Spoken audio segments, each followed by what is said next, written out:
మత్స్యకారుల ఆర్థిక అభ్యున్నతికి తెలంగాణ రాష్ట్ర ప్రభుత్వం ప్రత్యేక చొరవ చూపుతుందని పటాన్చెరు ఎమ్మెల్యే గూడెం మహిపాల్ రెడ్డి అన్నారు. చేపల ఎగుమతిలో తెలంగాణ రాష్ట్రం ప్రథమ స్థానంలో ఉండే విధంగా చర్యలు తీసుకొని మత్స్యకారుల జీవితాల్లో వెలుగును నింపారని అన్నారు. జిన్నారం మండలం జంగంపేట గ్రామ పంచాయతీ పరిధిలోని రాయిని చెరువులో ఆయన చేప పిల్లలను విడుదల చేశారు.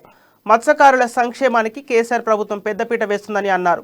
ఈ కార్యక్రమంలో జిల్లా జెడ్పీ వైస్ చైర్మన్ ప్రభాకర్, రాష్ట్ర నాయకులు, సర్పంచ్లు, మాజీ సర్పంచ్లు, ప్రజాప్రతినిధులు పాల్గొన్నారు.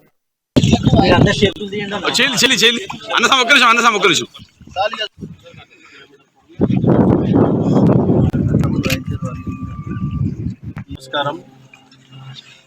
జిన్నారం మండలంలో రైన్ చెరువు అనేది చాలా పెద్ద చెరువు.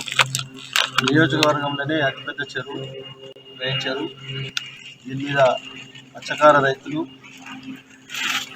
వారికి ప్రభుత్వం తరఫున 3,50,000 చేప పిల్లలు ఈరోజు తెప్పించి ఇవ్వడం జరిగింది. అది పూర్తి స్థాయిలో మత్స్యకార రైతులు సద్వినియోగం చేసుకోవాలని చెప్పి తెలియజేస్తూ మీ అందరికీ ధన్యవాదాలు. నమస్కారం.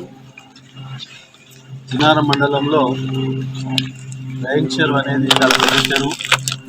నియోజకవర్గంలోనే అతిపెద్ద చెరువు రైన్ చెరువు. దీని మీద మత్స్యకార రైతులు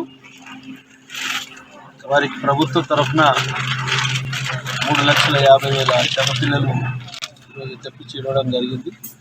అది పూర్తి స్థాయిలో మత్స్యకార రైతులు సద్వినియోగం చేసుకోవాలని చెప్పి తెలియజేస్తూ మీ అందరికీ ధన్యవాదాలు. నమస్కారం.